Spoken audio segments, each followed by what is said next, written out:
Here's a perfect example of why our evolution is ridiculous. Okay, all of this is stuff in the ocean. All of this is mammals, or mammals, land mammals. But wait a minute, cetaceans. Well, what are they up here for? What they got dolphins walking on land for? You know what I'm saying? Why do they have it up here instead of in the oceans? Why don't they have the mammals coming out of the oceans? You see what I'm saying? They got these birds here, mammals coming out of the ocean, and reptiles. But why is the cetacean up here with all the land-dwelling animals when we know they come from the ocean? You see what I'm saying? Alright, so here's the evolution to a human from protozoic or cyanobacteria. Alright? To where they become lungfish and, you know, chordates and lizards and yada yada yada. I mean, this is what they speculate, alright, from the fish. Alright? Well, if that's true, then why can't they believe that at some point in the water, some trait, or there's an ancestor, and the ichthyosaur, I think it's the ichthyosaur, of course, is the mammal, and the mosasaur, the pliosaur, and the plesiosaur are all reptilian. But the ichthyosaur itself is not a fish lizard. It's actually a mammosaurian, in my opinion. But that mammal is what is related to all these cetaceans. Because when you look up anything about the ichthyosaur, it'll even say that they resemble cetaceans more than reptiles. But then they tell you it's a reptile instead. I mean, why do they do that? I mean, that's ridiculous. You know, they pretty much tell you the answer, but then they lie to you. You know, I'm just saying, you know. See, the basilisk or the Durodon, alright, they have it evolving this way, but we came out of the ocean and there's transitions right here. You know why they do that? Because they can't accept the fact that maybe the thing evolved at some point beforehand, and whenever they found the fossil is just when it got preserved. You know what I'm saying? They could have existed millions of years before that, you know, and all the times they died before that never got fossilized because they got pillaged. They got eaten by other animals and scavenged and spread out and destroyed. But during a cataclysm, that's the only time we'll really get a good fossil record. You see what I'm saying? So they're going by just whenever they find it instead of accepting, well, there's a possibility that maybe it had to have existed at some point before that. You know, it's not like it just existed in that time period. It had to exist prior to that time period, you know. Here we go again, look. The human is related to all these animals. Here's what they have, okay? But there's animals that lay eggs in there and not enough live birth animals. But if you consider that we have to be related to the animals that give live birth and probably to one offspring, which is the largest animals, and lo and behold, we're related to cows and pigs and stuff like that, you know, that are pretty closely related, you know, and dog and cats, the genes and stuff, even the platypus, 82%, you know. But it's coming from the ocean, but there's no cetaceans here. Again, there's no mammalian ocean dwellers. Why? Okay. Brain evolution. Here's 6 points. The fish, the amphibian, reptile, bird, mammal, humans. Well, I guess they're going to include the cetaceans in there. Now look at this. Okay, this is what they have. Now these are related. Here's the walrus, here's the manatee. Ocean, semi-ocean. It's like a fish that walks on land. Then you have 2 more mammals here. They're all related. And look, the cow and the sheep are related to killer whales and bottlenose dolphins and pigs. We're related in that lineage here. You see what I'm saying? So we came out of the oceans. Okay? We transitioned. Cetaceans on a macroevolutionary scale literally passed genes eventually over time, mutations, you know, like say it's a cetacean, fully aquatic. Then it starts developing as the manatee, okay? Of course, the manatees are related to elephants, and most of the gray animals are the largest, and they're semi-aquatic, except for the rhino. And that's right before we started growing hair, because all these animals are bald at some point, you know. They're back in the day, they're bald before we grow hair. All right? You know, they have ivory. So it makes more sense that we stepped out of the water and stayed out of the water. You see what I'm saying? We're genetically related to the manatee, the walrus, and the cetaceans. You know, we're genetically related to them, and humans are black and white and every shade in between. I call this the apex gene. Okay, and there's a lot of animals that have this apex gene because it's at an evolutionary transitional point at an apex. It's an apex evolutionary progenitor, more or less. You see, I think they're looking at it mathematically. I mean, obviously, I think they're obviously looking at it mathematically instead of rationally, logically. You see what I'm saying? And that's why they got stuff all scattered around in the wrong spots. You know what I mean? If they'd see it rationally, they'd see how all this stuff fits together. But this whole branch right here would look completely different. You know, it would look a lot different. You know, it wouldn't look like it's backwards. You see what I'm saying? Because it looks backwards. You know, I mean, they're literally telling you right here straight up, but these guys would be down here, and this guy where he can get on the land and walk on land, and this guy right here, he's still fully aquatic. He's the manatee, you know. So when it's a pinniped, it should be above these guys and this guy. And then the hippo, which is the closest relative to the cetaceans. Let's see if he's on here. Nope, I'll be damned. The hippo is the closest relative to a whale, genetically. They say, okay? I think the manatee and the walrus are pretty close in there too. But I think they're a subspecies. They're on a different branch. See, there's a branch, and then there's one that diverges and goes. You see what I'm saying? But this is what I believe, okay? You know, I think we really evolved from mammals from the ocean, and we mutated and grew limbs over millions of years, started to walk upright, transitioned upright, you know. So I think we shared the lineage in the water. There's a cousin or ancestor in the water with the ichthyosaur, with the whales. You know, and I think it's, you know, whales existed for, mammals literally have existed in the ocean, cetaceans, for hundreds of millions of years. I'm just saying. Rationally. See, like I was saying with the tails, cetaceans, their tails do this because they flap their tail up and down. The radial skeleton, the spine, if it was trying to flip upside down, it wouldn't be able to do that. This is how you tell whether it's a cetacean or a reptile. Because reptiles, theirs go side to side. And if it's a fish, you'd have a lot more bone than just a skeleton that's a stripped skeleton. You know? So this is how you tell whether they were mammalian or reptilian. The pliosaur was a reptile. The Shastasaurus was a mammal. It was a baleen whale, an ancient baleen whale. Gigantic. Huge. Huge. Shastasaurus and Shonosaurus were huge. Mosasaur, he was a big giant reptile. Lapuridon, that was a big giant reptile. And these guys about 100 million years ago are what's going to pass genes and evolve into crocodiles and stuff. Okay, their lineage still survived the extinction. But the Shastasaurus or the Shonosaurus, the ichthyosaur, these mammals, when this happened, just like how whales are resistant to cancer, not all of them died.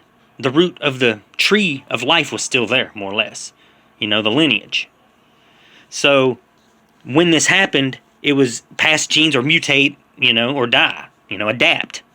And that's what they did. And eventually, over a few million years, they evolved into what would be whales. And over about 30 million years ago, maybe around 30 to 25 million years ago, you know, the modern whales that we know, like sperm whales and blue whales came around probably around 6 million years ago, they say. But baleen whales are ancient. They're ancient. So it's the lineage, the modern lineage that is now, that's probably 6 million years old. But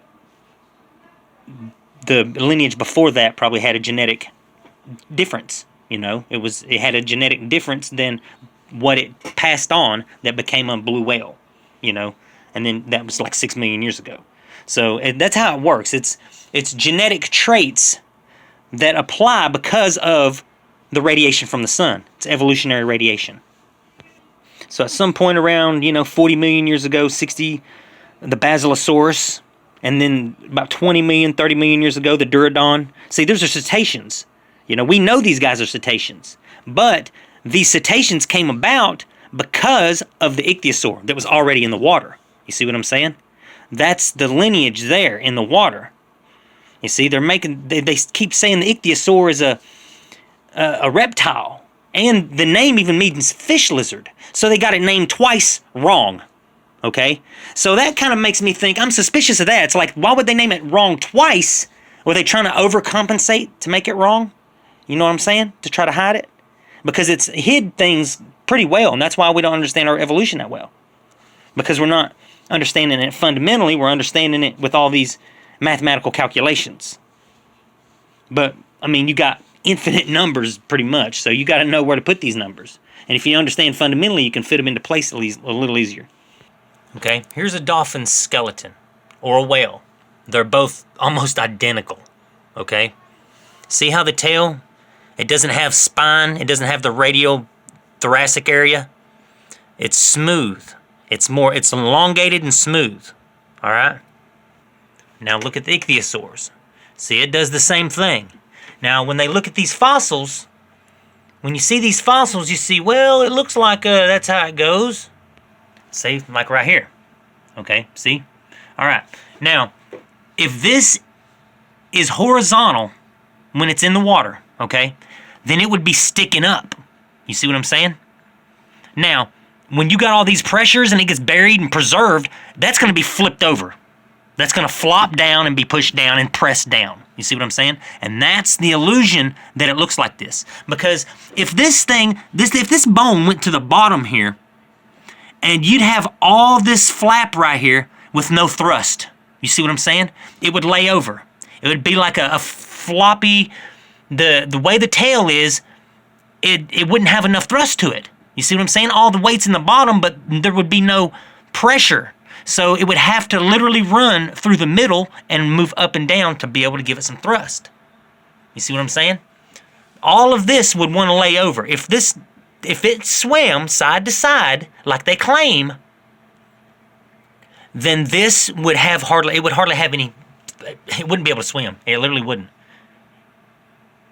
It'd be analogous to this. If the more it lays over, the less thrust you're getting. But if it's more stout, you get more air, you get more pressure. You see what I'm saying? That's a bad evolutionary flaw, and I don't think evolution is that dumb. I'm just saying, that's my opinion, okay? That's my opinion.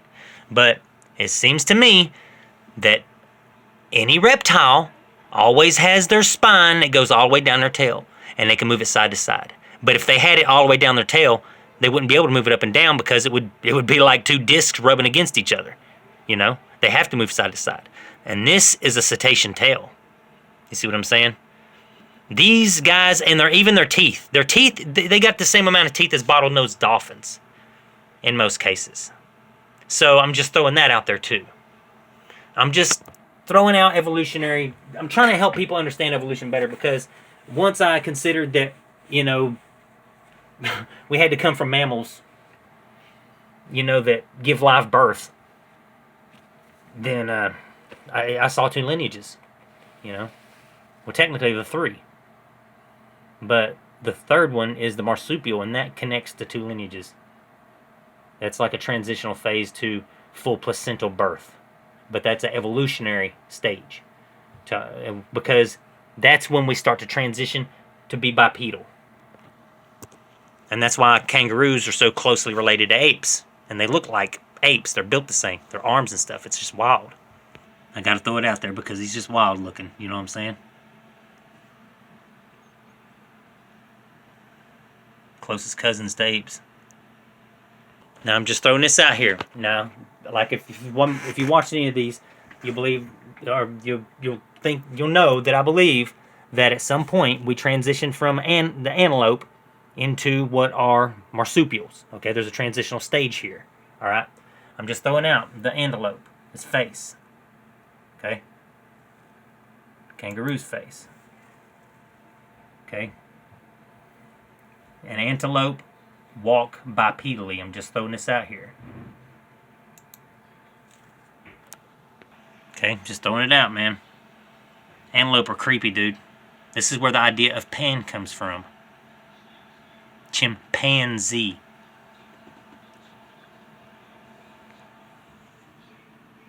And then the myths of the, you know, the walking antelope and all this, and the tree of life and all this, which is some ancient stuff, but yeah.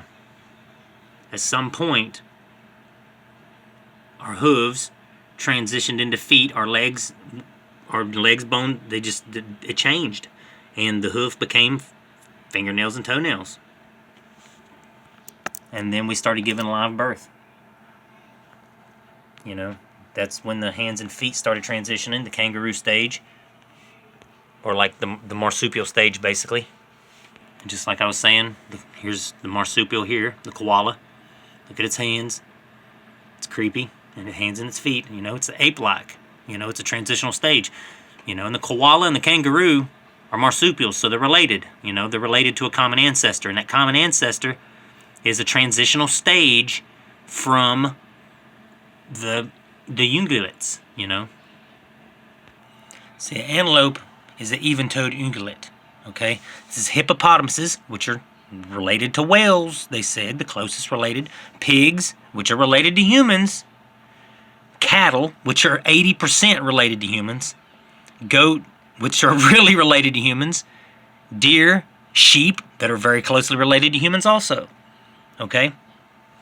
So, ironically, it seems to me that the cetaceans passed a gene that evolved into the manatee.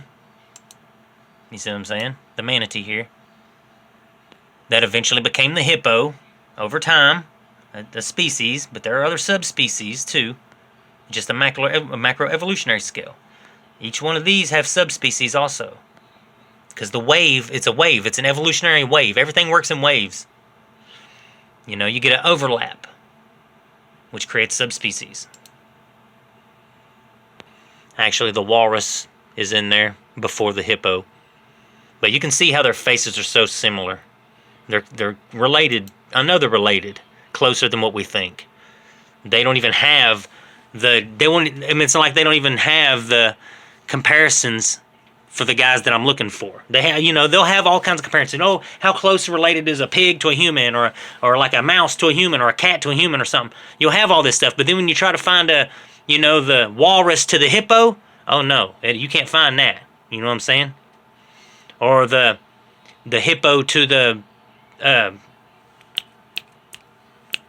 the manatee, you know, you can't find that.